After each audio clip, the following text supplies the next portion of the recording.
Bismillah. Ini bis. Ini juga sudah ada space yang salah. Bis katanya ini karena pengajaran supaya sampaikan. Kenapa nggak langsung benar saja? Iya. Jangan sampai kita termasuk dalam golongan yang mengkomoditikan Al-Quran. Ilmuku bukan ilmuku. Ilmumu bukan ilmumu. Ketika orang sudah digelari sebagai hafil, tapi tajwid dan tahsinnya masih ngalor ngidul, ini penyakit menurut saya.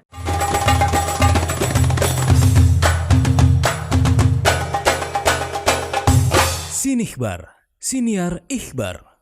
Assalamualaikum Ikhbarian, kita bertemu lagi di Sinikhbar, Siniar Ikhbar. Ramadan selalu berhasil menaikkan grafik tilawah. Target khatam dipasang sejak hari pertama. Progres dan jatah surah dibagikan lewat grup-grup WA. Malam-malam diramaikan oleh ayat suci yang menggema dari berbagai arah. Tapi setelah Ramadan usai, ritme itu kembali landai. Kita kembali ke setelan awal. Padahal Al-Quran adalah kemuliaan dan walil umuri dawamun in akhadta biha. Sesuatu itu, termasuk kemuliaan Al-Quran itu, bisa menempel, bisa melekat pada kita ketika kita mampu merawatnya. Dan hari ini kita akan membedah bagaimana caranya membangun pola tadarus yang stabil, menjaga kualitas bacaan, dan kita akan mencoba mendorong diri kita masing-masing agar kedekatan kita dengan Al-Quran itu bukan hanya momentum musiman, tapi benar-benar terawat menjadi laku keseharian bersama sosok yang pas, sosok yang kesehariannya lekat dengan Al-Quran. Tapi sebelum itu kita tengok dulu ada apa di ikhbar.com. Berita pertama, 5 rekomendasi buku inspiratif dan mencerahkan cocok dibaca selama Ramadan. Pertama ada buku berjudul Kontemplasi Ramadan. Ini karya Profesor Dr. Kiai Haji Nasaruddin Umar. Yang kedua ada Login Habib dan Onad. Ini karya Habib Hussein Jafar Al-Hadar.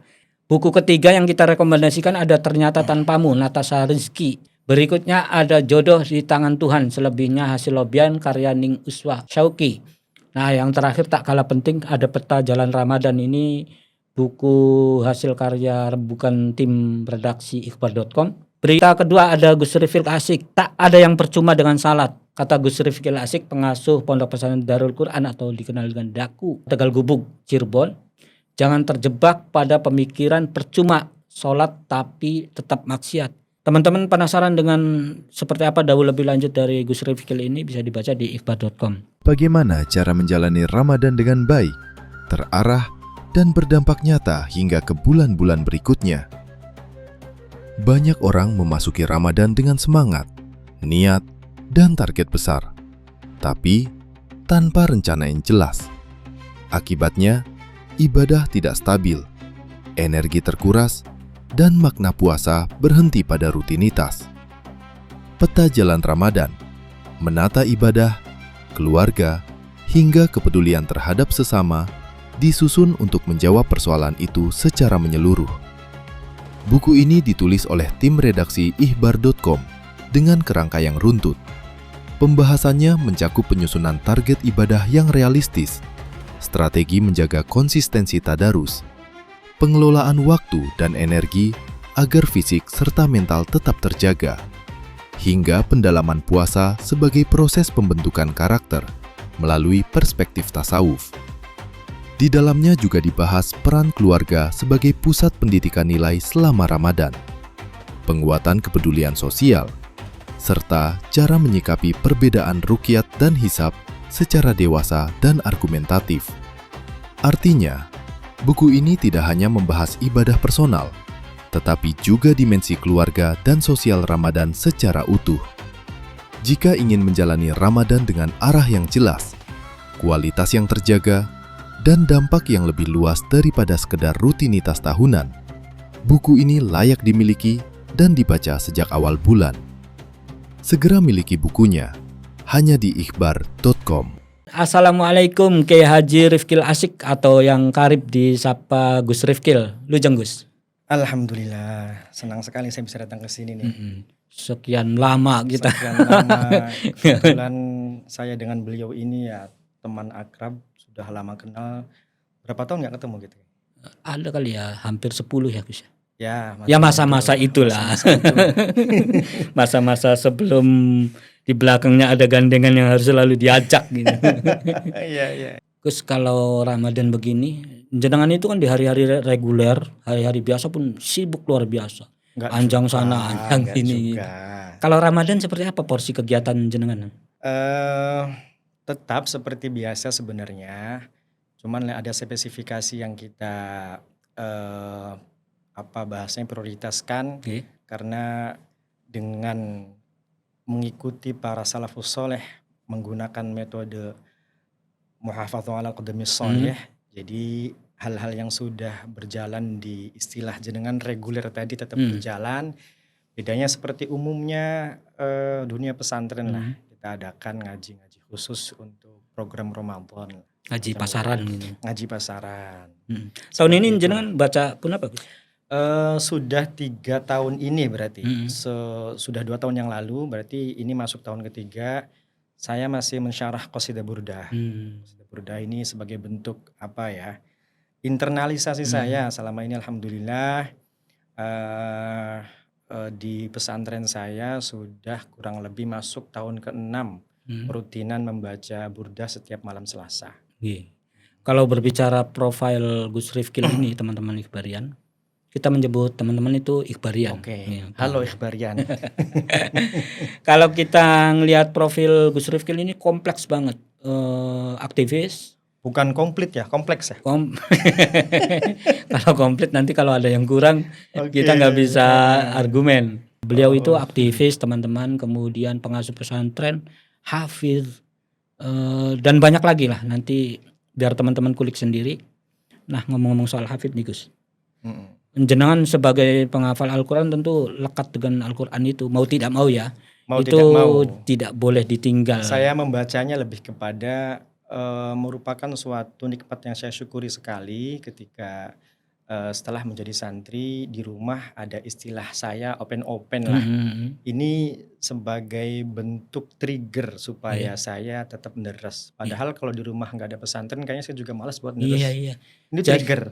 Kalau di luar mengasuh pesantren, sebenarnya kita yang diasuh pesantren. Ya, sebenarnya simbiosisnya di situ. Simbiosisnya kita juga banyak belajar dari para santri, tidak hanya murni kita mengajar santri, tapi dengan adanya santri, saya secara pribadi juga tertuntut untuk tetap mengistiqomahkan peradaban dari dulu tempat saya nyantri untuk terus diistiqomahkan, termasuk soal lembaga hari ini. Ibadah. Semuanya. Ini nggak kepikiran waktu kita muda dulu Gus? Ya. Pakai celana pendek, gitu, pakai kaos gitu. Ikhbarian, saya dengan beliau ini tanda kutip bandel bareng lah, bandel bareng. Jadi hari ini nih sebenarnya podcast hari ini lebih kepada reuni kecil-kecilan lah ya. Untung nggak sampai bicara soal asam urat gitu, gula darah gitu. Alhamdulillah, doakan semoga para ikhbarian saya ini masih sehat walafiat. Amin. Alhamdulillah. Kalau kelekatan dengan Al-Quran itu kan tiap hari, tapi bagi awam seperti saya itu kayak musiman Gus. Kalau Ramadan itu Al-Quran di mana nih baru cari gitu kan. Ada target tadarus baru, ada tradisi tadarus baru ngeh gitu. Tapi menurut jenengan yang kesehariannya lekat dengan Al-Quran, orang tadarus ketika Ramadan, itu yang menurut jenengan keliru nggak fatal ya maksudnya. Bacanya harokatnya keliru itu sih persoalan lain, itu memang fatal dari dasar.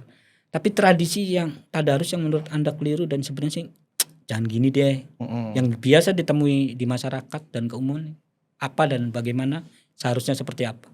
Kita berbicara sistem dulu ya. Sistem yang saya lihat secara umum, saya melihat beberapa tanda kutip penyakit yang justru muncul dari para muallim hari ini, terlalu membiarkan anak-anak untuk tampil sendiri. Dalam artian ini termasuk kritik sosial kepada para pengasuh Al-Quran. Tapi hanya saya fokus kepada yang tadi ya, yang hari ini objek kritikannya kepada para mualim yang kurang bisa mendampingi dalam proses tadarus itu tadi. Sehingga kasih jadwal, buat jadwal anak-anak kayak ngaji, Dibiarin tapi gitu. tidak didampingi, sehingga menurut saya momen Ramadan itu untuk skalanya harus ada ekspansi yang diraih, karena tahu betul bahwa Ramadan adalah termasuk dari bulan yang sangat mulia, waktu diturunkannya Al-Quran dan lain-lain, sehingga momen ini menurut saya sebagai bentuk pembelajaran untuk lebih bisa menginternalisasi Quran itu sendiri. Kalau tadi kita bicara masalah tajwid dan lain-lain, fokusnya menurut saya karena hari ini dengan adanya banyak media, bahkan ikhbar muncul dan lain-lain, ini menjadi ajang kontemplasi yang harus ditingkatkan, sehingga progresnya menurut saya harusnya bisa lebih baik daripada hari-hari reguler semacam itu. Didampingi, apalagi nanti kalau alasannya tarbiyah itu nggak cukup Gus? Nggak cukup. Jadi dalam kesehariannya saja kita sudah mewakafkan waktu untuk menyimak betul bacaan para santri itu dalam hari reguler loh ya. Jadi harusnya kan ketika momen Ramadan karena momen spesial harusnya pendampingannya lebih ditingkatkan kembali semacam itu. Ini ya perspektif pesantren saya memang konsen ke Quran ya. Ya tetap anak-anak didik saya kenalkan dengan utawi kiku, terutama momen Ramadan. Tapi justru itu tadi, harus ada penekanan lebih, minimal pendampingan, karena hari ini semua pesantren hampir punya media, sehingga ketika akan dipost keluar, dipublish itu sudah terverifikasi dahulu gitu. Jadi tidak asal berbicara dakwah, tapi ternyata ketika kita akan turun ke medan perang ternyata amunisinya kurang semacam itu. Atau pegang pistolnya kebalik gitu ya. Mau menembak berak semacam itu. Itu di internal pesantren atau lembaga pendidikan lah Gus. Kalau masyarakat umum yang biasa jenengan temukan kayaknya nggak gini deh. Itu apa kira? Secara umum masih sama sih, penyakitnya masih sama menurut saya. Masih sama secara perspektif umumnya, masih sama penyakitnya. Di situ butuh pendampingan. Yang paling afdol tuh sebenarnya tadarus bulan Ramadan itu apakah habis Isya, habis tarawih, subuh atau apa yang dipublikasikan dalam rangka syiar, atau memang ketika banyak yang mengkritik penggunaan speaker di luar ke masyarakat itu, kita harus juga mempertimbangkan itu agar tidak terlalu memperbanyak atau gimana? Ini pandangan Anda secara umum aja untuk masyarakat. Bukan kalau pesantren kan bebas, kita memang pengajarannya Al-Quran tiap waktu ya Al-Quran gitu. Kalau di masyarakat terutama perkotaan. Jadi sebelum saya jawab, saya sedikit cerita dulu. Mbah saya, Allahyarham Kiai Haji Abdul Jamil Nawawi Tegal Gubuk. Beliau selain ya betul sebagai kakek biologis saya, beliau juga saya anggap sebagai mursyid. Jadi mohon maaf kalau saya cerita tentang maziah beliau, saya memposisikan sebagai santri beliau lah ya. Supaya tidak dicap sebagai takabur, supaya tidak dicap sebagai sombong lah. Beliau itu pernah punya program, bukan pernah, sampai hari ini masih jalan, kerjasama dengan Buya Syakur hari itu. Istilahnya ada istilah operasi Fatihah. Fatihah itu kan rukun qauliyah dalam sholat lah. Kalau takbir kita sudah yakin lah. Fatihahnya saja dulu. Itu operasi Fatihah itu kita sudah jalan kurang lebih dari 20 tahun kalau tidak salah. Pripun teknisnya? Teknisnya itu per 3 bulan sekali dari partisi-partisi tadarusan yang tersebar di wilayah 3. Sampai hari ini kalau ada sampai 50 tempat. Lebih mungkin kalau menghitung di Pekalongan. Itu mendatangi gitu guys? Ya. Ya Mbah Jamil itu selain anak, cucu dan menantunya juga para alumni digiatkan untuk punya tadarusan masing-masing di tempatnya. Sesekali kakek saya datang ke tempat sebagai support lah, supaya support entah sebulan sekali, 3 bulan sekali. Jadi ada kumpulan akbarnya Tadarus Kubro wilayah 3. Masih seperti wilayah 3 sih. Masih ingat ya, masih pernah tahu ya. Itu sudah lebih dari 20 tahun. Kita bicara Fatihahnya saja dulu, meskipun pada prakteknya nanti tetap ada tadarusan secara langsung baca selain Fatihah semacam itu. Tugasnya apa? Tahsin, tajwid. Itu saja, nggak bicara tahfidz di situ, karena termasuk penyakit ketika orang sudah digelar sebagai hafil atau istilahnya hamil. Mhm. Kalau hafid itu kalau dalam perspektif ilmu hadis kan yang hafal sekian hadis. Iya. Ada istilah hamil, tapi kita lebih familiar dengan nyebut hafid ya. Mhm. Penyakitnya kalau sudah hafid tapi tajwid dan tahsinnya masih ngalor ngidul, ini penyakit menurut saya. Karena muncul semacam validasi dalam dirinya bahwa saya sudah menjadi hafid. Mhm. Urusan tajwid sama tahsinnya belum benar, itu urusan nomor 17. Mhm. Ini salah kaprah menurut saya. Mhm. Sehingga kita lari pada hal yang paling primordial dan mendasar sekali dalam prospek yang diajukan, yang dijalankan oleh mbah saya itu bicara tajwid tahsin, itu saja. Terutama para imam-imam musola. Imam-imam musola. Hari ini mungkin jenengan atau adik jenengan yang hafal Quran itu siapa Sofhal itu memahami betul bahwa banyak sekali orang yang berdiri di depan, bahkan sudah terlanjur digelari sebagai kiai, tapi tajwid dia masih ngalor ngidul, tahsinnya masih ngetan ngulon. Banyak ini kritikan sosial. Terima silahkan, tidak terima ayo ngopi bareng, ayo ngaji bareng. Ya maksudnya faktual, secara faktual. Tanpa menyebut ABCD, kita landasannya adalah kaidah. Kaidah dan ittisal talaki kepada guru yang terintegrasi atau terittisal sanadnya dan bisa dipertanggungjawabkan. Saya muter-muter lah. Lagi-lagi saya akan bicara kakek saya. Kakek saya itu, saya pernah 2008 itu, alhamdulillah saya umroh pertama saya 2008 mendampingi beliau umroh. Sebelum kami berangkat umroh, kami sowan kepada Walid Ahsin, masuk guru saya juga. Raja Winangun, orang alim, alamah, fasohahnya, tahfidnya istilah sekarang mungkin. Tafsirnya, kiroahnya, kan tidak hanya sampai asyroh. Saya taklid betul kepada beliau, orang alim, lim, sangat santun, tidak pernah marah dan betul-betul mengayomi santri-santrinya. Sekalipun saya tidak pernah itu mendengar ucapan emosi dari beliau. Beliau sekelas, bentar ya sebelum jawaban tadi sedikit. Beliau sekelas Dewan Hakim Internasional, di sekelas hataman kiroat itu datang. Di sini tahun berapa? Haul. Beliau berkenan hadir. Datang. Padahal hari ini, mohon maaf ya, secara fisik beliau sudah sangat sayah, istilahnya gitu. Ya, jadi sebelum saya jawab, saya cerita sedikit lagi. Saya tuh pernah sempat sekali suudzon dengan beliau. Dan ini hantaman bagi saya, ternyata salah besar saya. 2008 itu sebelum saya berangkat ke umroh itu, sowan kepada beliau. Setelah sowan, diberi minum, saya dengan kakek saya sowan dengan Mbah Jamil, karena Mbah Jamil dengan Walid Aksin ini bestian lah. Semenjak dari mertuanya dahulu Abah Mahfudz Toha. Saya ditinggal itu, Gus Sobeh.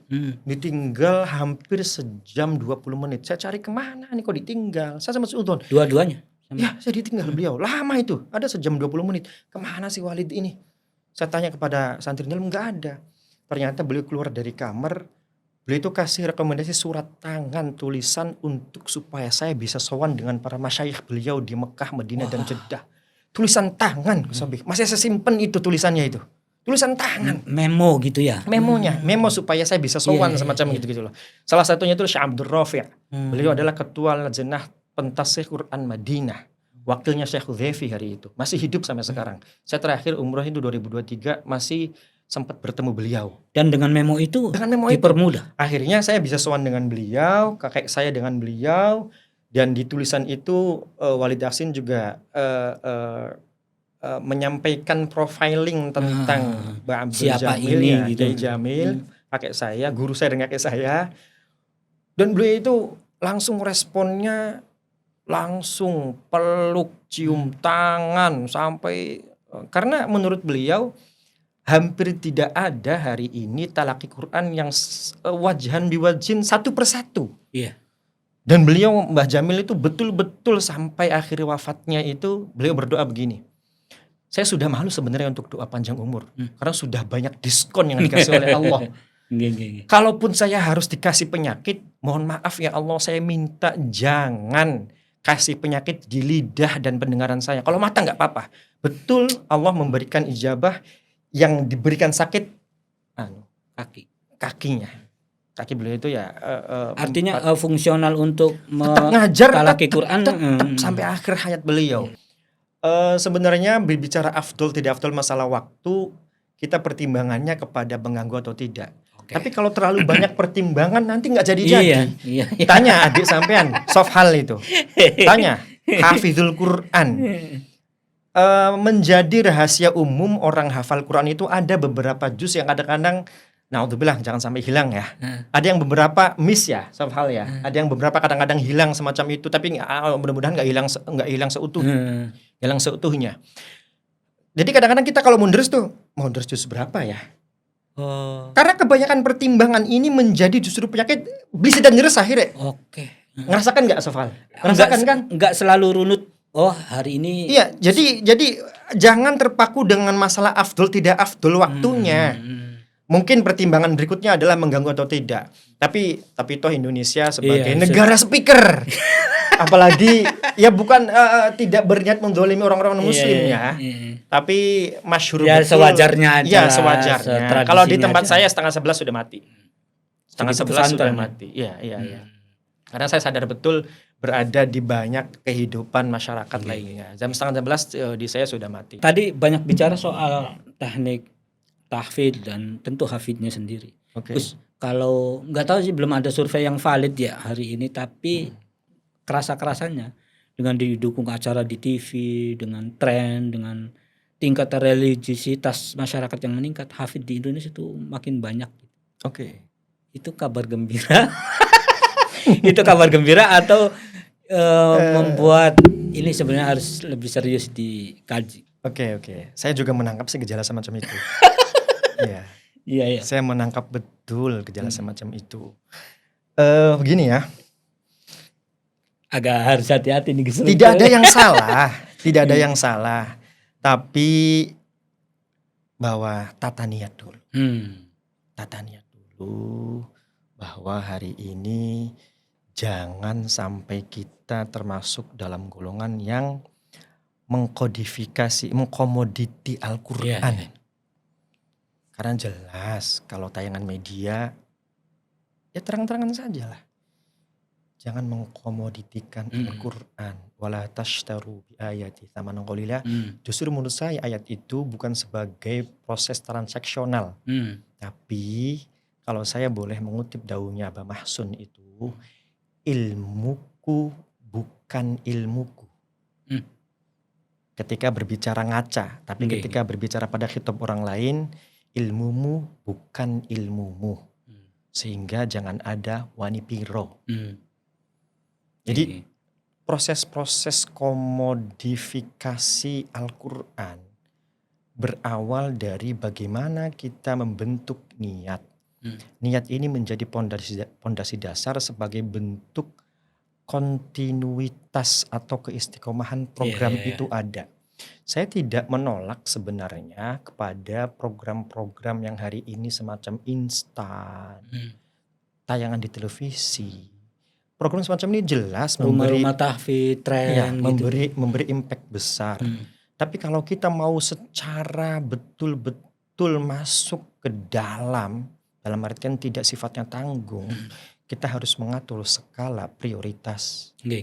Skala prioritas yang kita kedepankan, kita sudah punya sistem yang jelas-jelas tervalidasi, terkonfirmasi, dilihat dari para alumninya. Ya sudah. Kalau kita bicara skala prioritas ya, tapi beda perspektif. Ketika bicara media, ya tetap digaungkan. Tapi dengan berjalannya kita harus tetap terus mengintrospeksi diri sendiri, sudah tepat belum. Yang penting sih masuk dulu dalam prinsip media. Tapi ketika tadi saya bilang bahwa muhafadzah ala qadami sholih, kita jelas. Kita sudah punya banyak masterpiece pesantren-pesantren di Nusantara, terutama Jawa, karena saya orang Jawa lah. Ada Kudus, ada Krapyak, Demak, ada Pandanaran, ada Demak, di Cirebon lah saya sebut ada Gedongan, Tempat ada Tegal Winong, Gubuk. Iya, Tegal Tegal Gubuk. Gubuk, dan lain-lain. Itu menjadi masterpiece. Kita boleh masuk ke sana, tapi harus Artinya mengatur gini, skala prioritas. Artinya gini, kalau kita memang tertarik nih untuk menyertakan anaknya di pendidikan Oke. hafid Mm-mm. misalnya, itu harus di-track juga soal Nah, itunya iya. gitu maksudnya. Saya, Gus Sobi, tanpa mengurangi husnul adab saya terhadap pesantren-pesantren yang muncul barusan 10 tahun terakhir. Saya secara pribadi punya ketentuan untuk memvalidasi sebuah pesantren itu minimal bagi saya 20 tahun. Selain Arkanul Ma'had yang digemakan sama Kemenag, itu minimal Minimal 20 tahun. bertahan 20 tahun. Meskipun selama 10 tahun, 16 tahun oke, Mm-mm. keren-keren alumninya. Tapi menurut saya usia 20 tahun itu adalah usia kematangan.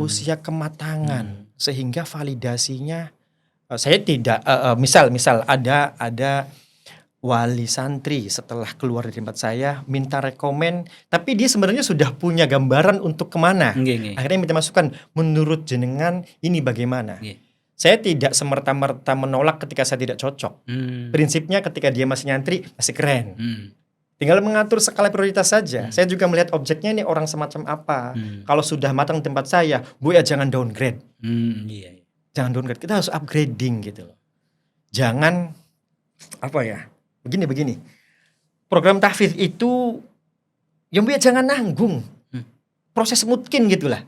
Yeah. Saya masih tetap memberikan edukasi pada santri-santri saya berpikir tul zaman. Karena tanaman yang ditanam secara instan juga tidak akan kuat akarnya. Artinya sejatinya sebelum ada khabithatin kasyajaratin khabithatin tusat. Ya. Tapi tadi Gus, saya pengen membold kembali balik lagi soal batas mengkomoditaskan Al-Quran itu seperti apa. Misal saya tuan rumah, saya punya hajat mengundang para hafid, masa nggak diamplopi Gus? Ya. Jadi itu juga perlu nih teman-teman Ikhbarian, batas mengkomoditaskan Al-Quran atau tidak itu seperti apa? Kita lihat siapa objeknya. Kalau objeknya sebagai pengundang, ya kita mau tidak mau langsung menghormati para halul Quran. Kalau kita sebagai pelakunya, kita sebagai anggap saya yang diundang oleh orang untuk simaan hajatnya siapa semacam itu. Kiai saya mengajarkan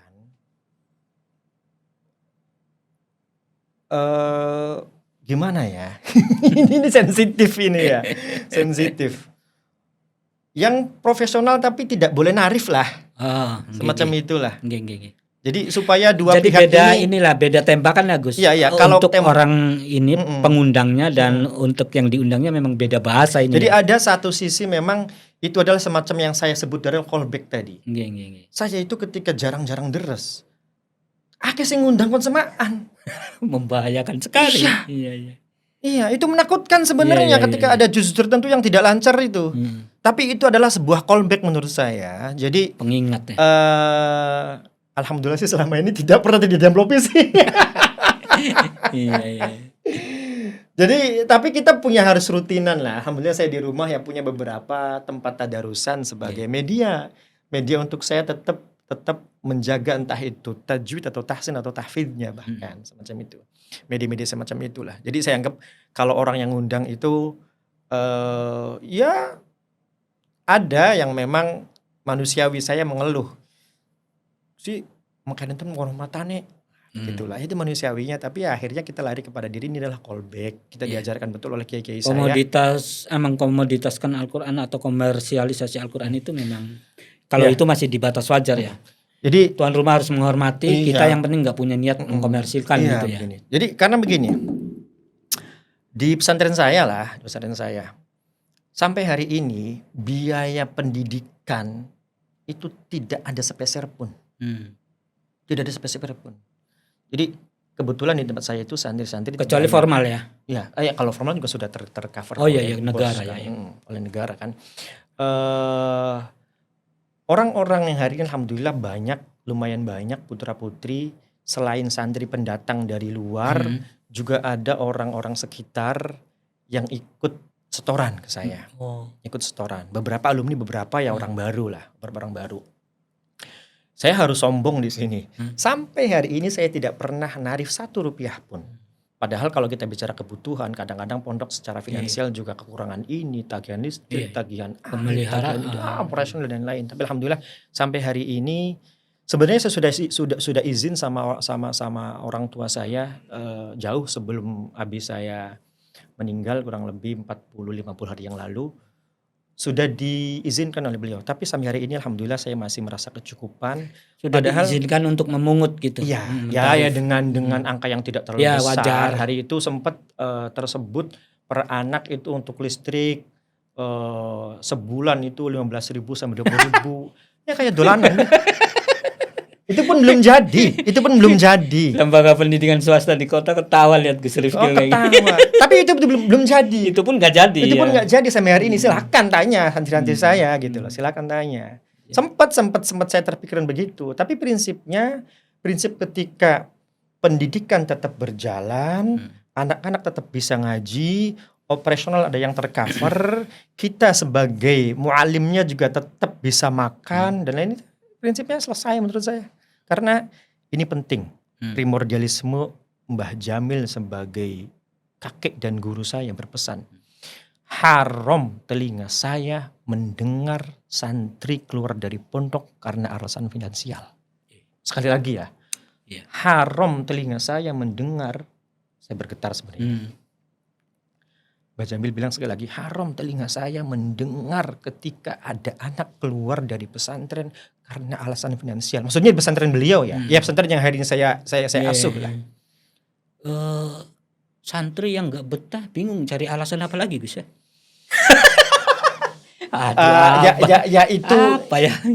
Itu tatanan yang kita buat. Kalau santri ya terserah. Sekreatifnya lah. Tapi saya begini, saya agak berat untuk ketika santri boyong. Jujur saja.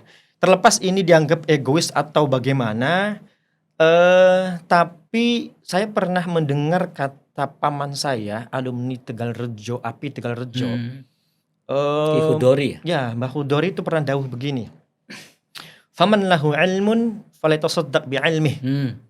Jadi kalau kamu merasa punya ilmu, salah satu sedekah terbaik adalah bersedekahlah dengan ilmumu. Sehingga maksudnya begini, ketika santri berkurang, itu berarti sedekah saya juga berkurang, gitu loh. Sedekah saya berkurang. Penerima manfaatnya makin. Oke, orang menganggap wah aja pengen diakui sebagai kiai. Ya oke, biarkan orang lain berkomentar. Tapi pesan-pesan semacam itu menurut saya internalisasinya ngena banget. Misal begini, kita bicara bagaimana hukum skala dalam matematik ya. Ketika saya ngomong, misal santri saya 50 sampai 100. Ketika saya ngomong, anggap saja yang dari 100 ini yang tidur 30. Minimal yang saya sampaikan ini 70%-nya ini masuk ke telinga mereka. Bayangkan kalau santrinya 1.000, 2.000, 3.000. Bagaimana intisyarul nasrul ilmi di situ kan menjadi kelipatan yang luar biasa semacam itu. Di situ titik bahwa menurut Mbah Hudori, kalau kamu punya ilmu, bersedekahlah dengan ilmumu, sehingga saya butuh santri banyak itu. Terlepas dari orang menganggap, wah itu pengen validasi sebagai dianggap sebagai kiai. Wah pujareira. Oke lah gue. Ya oke. Pujareira baik. Ya kita memang harus punya pujareira itu. Prinsip-prinsip bodo amat lah. Gus, balik lagi ke soal profil jenengan sebagai hafid ya. Kalau tadarus Al-Quran kita pengen tahu sih sebenarnya yang non hafid nih. Orang hafal Al-Quran itu kalau tadarus asik lepas Al-Quran apa? Karena tadi balik soal hati-hati karena syiar harus melihat. Apakah gengsi ya kalau hafid Quran baca misalnya atau apa? Seperti apa kultur orang-orang hafal Al-Quran karena nggak semua hafal Al-Quran. Yang kedua sebenarnya yang paling afdol itu seperti apa? Kembali kepada kita sedang menuju kemana sih ini? Kalau deres ya menurut saya lepas Quran. Tapi mushaf kan salah satu obat bagi mata kita untuk dibaca. Jadi mau lari kemana kitanya?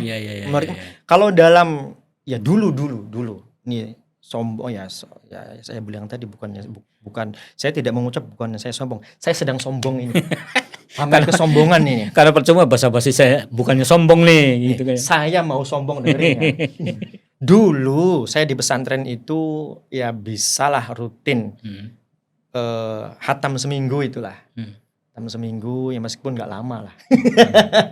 Hatam seminggu misal dimulai hari Sabtu 15, Minggu 6-10, terus Senin 11-15 sampai 26-30, Jumat istirahat, Sabtu mulai lagi dan lain-lain nah semacam itu. Kalau dalam proses literasi ya kita deres bener-beneran lepas Quran. Kita buka Quran ketika kita macet semacam itu saja. Tapi kalau proses semacam hikmah tadi bagusnya melihat Al-Quran. Ya tergantung bagaimana kita mau butuh. Tapi kalau orang-orang tahfidz menurut saya lah yang bukanya ketika butuh saja. Tapi bukan satu aib lah hafid buka Al-Quran ya, baca ya. Validasi. Iya, gengsi ya. Validasi. Jadi nok Kayak tarlingan. menjaga hafalan tidak mudah. Menjaga hafalan tidak mudah. Pirang-pirang penyakit dari orang itu lebih kesulitan dalam proses penjagaan dibanding dulu ketika dia menghafal. Tanya Sofhal, tanya semua orang, lebih sulit. Beresik lebih sulit. Terlebih dengan banyak pertimbangan kebutuhan lainnya, punya anak, punya istri, harus cari duit dan lain-lain. Iya, apalagi udah keluar dari pesantren yang dia belajar ya. Sehingga saya sampaikan lagi, bersyukur sekali saya lahir dan hidup di pesantren itu bersyukur sekali. Saya orang malas, tapi tertuntut untuk tidak malas karena ada kewajiban. Subuh ya harus bangun sebelum subuh. Ba'da subuh nyimak bocah, terus kemudian dampingi deresan. Zuhur nanti bagaimana, asar bagaimana, asar tahsin, maghrib nyimak lagi, setelah isya ngaji kitab. Coba saya memandang diri saya memandang diri saya sajalah. Kalau saya tidak hidup di circle itu, ya perjuangannya luar biasa. Dolan-dolan beli karuan. Iya. Sofal agak mending lah, masih tetap ngajar. Jadi ya tetap. Tapi persoalannya jadi Pemret Ikhbar ini yang bikin. Ya tidak lah, saya yakin betul. Sofal juga tetap punya skala prioritas ya hal ya. Tetap. Artinya Ikhbar nggak penting gitu. Ya. Bukan nggak penting, tapi punya skala prioritas. Ya harus percaya diri Sofal bahwa Ikhbar adalah prioritas kedua. Jadi itu harus kan, itu primordial kan. Bahaya Pemret kalau nggak skala prioritasnya di Ikhbar. Iya. Keren loh Sofal ini Ikhbarian. Sofal itu adalah adiknya Gus Sobeh. Kebetulan beliau itu pernah sekelas saya, kelas bareng saya di kampus. Ya kan sekelas kan, tapi diajar. Mahasiswa saya di IAIN pernah sekelas. Kebetulan saya ngajar di UIN itu di lembaga Al-Quran. Saya ngajar juga di fakultas Suludin ya. Suludin saya ngajar ulumul Quran juga. Tapi kita fokus ke Quran tadi. Kita seringkali misorientasi karena orang-orang ini tidak paham apa mau kemana gitu loh. Jadi ketika saya ngetes mahasiswa itu, ya paling dasar adalah baca Quran. Belum bicara tajwid atau tahsin ya. Ada itu apa istilahnya ya? Apa istilahnya? Mafatihus Suwar kalau tidak salah. Alif Lam Mim, Shad, Ain Sin Qaf dan lain-lain itu. Dibacanya asako. Kahaya aso gitu. Asako. Toha sih bener ya. Asako. Kahaya aso gitu. Alamaso. Tapi pas ini Yasin bener. Yasin lu. Kok kamu bener baca Yasin? Memang yang sebelumnya salah Pak. Salah, cuman saya diamin aja karena sudah bisa menilai. Ya saya biasa Pak denger Yasinan kalau malam Jumat. Enggak yasa gitu ya. Iya. Jadi apa coba tujuan kamu sekian saya tanya. Ibu saya bilang supaya ngerti agama. Ini kan menurut saya telat. Ini perguruan tinggi. Kamu harusnya itu ketika dulu masih ibtidah. Artinya pola rekrutmennya yang kurang ketat. Ini sensitif nggak ya? Ya nggak apa-apa. Menurut saya ya. Karena UIN itu bukan UIN Cirebon doang. Ya, Ini oke, kasus oke, dimanapun, oke. Gus. Oke, iya. Di perguruan tinggi Islam manapun, bahkan Iya. bukan yang N doang, yang swasta apalagi. Maksud kita kan bicara yang masyhurnya. Kalau bawa-bawa Islam maksudnya soal standar itu harus dibenahi. Iya, harus dibenahi gitu loh. Sehingga saya filter, screening kalau saya masuk kelas itu. Ya termasuk Sofal ya orang yang paling menonjol di antara lainnya. Tapi katanya Sofal masuknya telat, paling tua di kelas. Ijazahnya persamaan lagi. Alumni Demak resikonya. Gus tadi sempat cerita jenengan soal tadinya semangat banget gitu, seminggu hatam, sekarang perlu perjuangan gitu. Ya, ya. Karena ada banyak faktor dan tanggung jawab yang berbeda gitu. Tapi ada nggak sih tips dari teman-teman hafid, terutama dari mualimnya gitu, orang pengen istiqomah, terutama dekat dengan Al-Quran itu seperti apa? Karena kita yang awam nih, yang ya, terus terang lah, jujur, bukannya sombong kata Gus Web. Kita itu asing sebenarnya dengan Al-Quran. Kalau yang non hafid ya, karena ya selesai sholat ya seadanya aja. Jangankan yang hafid, yang hafid pun banyak yang asing sama Al-Quran. Nah itu maksudnya. Ini kritik sosial ya. Gimana caranya agar kita tetap konsisten, komitmen mengal-Qurankan badan ini dekat gitu? Ada nggak sih tipsnya? Kalau Terutama Ramadan ya. Ya, kalau saya pribadi itu saya jujur, kalau langsung sowan ke Gusti Allah, musulnya sulit. Kita butuh banyak anak tangga untuk naik ke sana. Anak tangganya siapa? Oh ya mohon maaf, bukan kasar anak tangga. Kita butuh Apa wasilah? Butuh banyak wasilah. Untuk misal kita jarak dengan Allah ini banyak sekali step atau anak tangga yang harus kita runtuhkan dahulu untuk wusul. Treatment saya yang paling pas adalah sowan kiai. Oh, sowan kiai. Sowan kiai itu adalah saya rasakan betul semacam charging yang paling dahsyat menurut saya. Paling dahsyat. Sekali lagi paling dahsyat.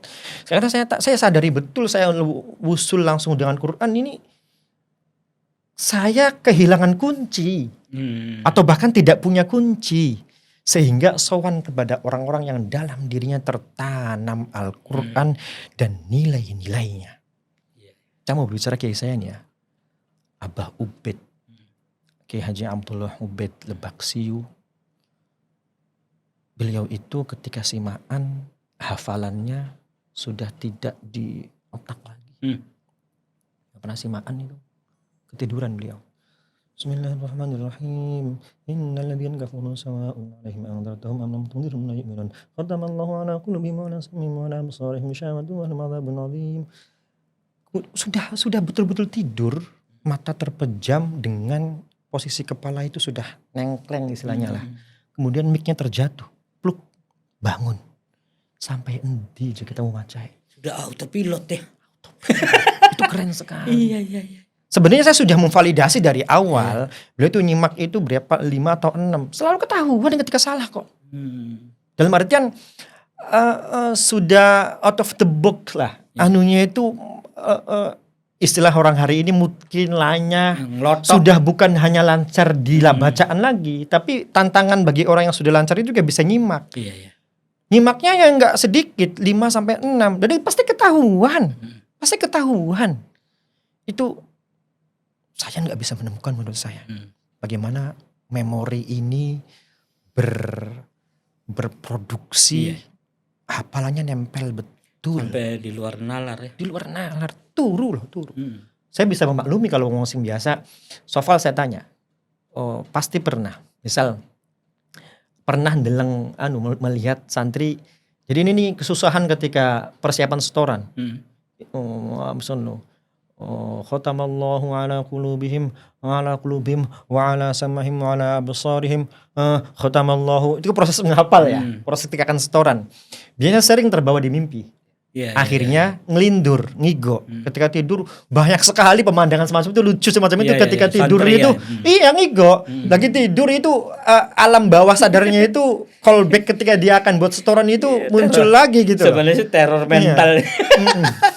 Iya. Muhammadur Rasulullah walladzina ma'ahu asyidda. Tapi luar biasa ya ngigonya Quran. Iya. Iya. Itu kan yang 1 ayat, 2 ayat, 1 halaman. Tapi kalau kiai-kiai saya itu 1 Quran itu tidak hanya lancar dibaca, tapi sudah mendarah daging. Selain soal kiai, ya itu kan kita membutuhkan membutuhkan outside lah, membutuhkan orang-orang di luar kita. Tapi secara diri sendiri ya berkumpul dengan orang-orang, bersirkel dengan orang-orang Quran lah. Reunian, ngumpul dengan teman-teman dulu di pondok, dan pasti yang paling penting membentuk jamiah. Membentuk jamiah baik online atau offline. Paling strategis Ya, alhamdulillah di tempat kami Tegal Gubuk itu rutinan, mingguan, bulanan itu setiap pojok selalu hadir. Kalau Ramadan pun itu cukup strategis ya kalau pakai ngegrup bareng gitu. Ya banyak Saling itu, mengingatkan. banyak. Saya bicara yang tahfidz dulu ya. Itu banyak sekali kegiatan ketika apa-apa ya, simaan-simaan itu masih sangat hidup lah. Kan ya saya secara kadar minimis di tempat saya juga khusus untuk Ramadan ini saya bagi beberapa kelompok putra sendiri, bukan tadarusan, simaan. Maksudnya bukan tadarusan, maksudnya ya betul-betul bil hifdzi gitu loh. Putra saya pisah, putri saya pisah, dan kami keluarga di keluarga pesantren Darul Quran Tegal Gubuk, kami juga ba'da asar itu running terus. Jadi melanjutkan adat yang dibentuk oleh Mbah Jamil, anak putu mantu itu ba'da asar itu disimak oleh semua santri. Jadi itu sudah enggak puluhan ngajar tahun. doang ya. Kadang berarti kita disimak. Kita disimak betul dari A sampai Z. Bagaimana jaminannya santri berani salah? Menurut saya berani negur itu termasuk husnul adab menurut saya. Karena ini bicaranya Al-Quran menurut saya. Ya dengan cara yang sopan. Ya apa garansi? Salah itu kan beda. Tapi itu berjalan. Sudah puluhan tahun. Lebih dari 40-50 tahun mungkin. Biasa. Sampai hari ini. Balik lagi ke soal tarbiyat. Jenengan tadi sudah mengkritik bagaimana perguruan tinggi Islam kita. Sekarang ke bawah, Gus. Kalau dilihat di madrasah-madrasah, TPQ, TPA, di masyarakat umum, pengajaran yang menurut jenengan ini harus disudahi nih yang model begini. Itu gimana? Ini soalnya senang jalan-jalan kemana-mana. Aduh ya, lagi-lagi saya empirisme di tempat saya dulu lah ya. Iya. Di tempat saya dulu. Abah saya itu seingat saya adalah orang yang pertama menerapkan sistem qiraati di Tegal Gubuk. Oh iya. Ya. Orang pertama yang menerapkan qiraati di Tegal Gubuk, tidak menggunakan ikrah itu, qiraati. Tapi hari itu setahu saya adalah produk qiraati. Tapi setahu saya hari itu abih saya nggak tahu bagaimana lepas dari kaidah-kaidah dasar qiraati. Oh, maksudnya? Jadi qiraati hanya digunakan sebagai kitabnya saja, tapi metodenya tetap ala Mbah Jamil. Oh, enggak. Nggak tahu kalau mungkin hari itu belum ada regulasi atau bagaimana, saya juga nggak tahu. Karena saya masih sangat kecil, hari itu masih usia SD. Masih usia SD. Jadi kalau santri sudah ada sejak zaman tahun 70-an dari zamannya Mbah Jamil itu, cuman belum ada nama daku itu. Jadi ya santri ke Jamil gitu aja. Tapi abis saya pengen punya sendiri, akhirnya panggil anak-anak sekitar. Pertama ngaji itu cuma 3 orang, tapi kurang lebih 3 bulan itu sudah sampai 200 santri. Tapi kalong semua hari itu.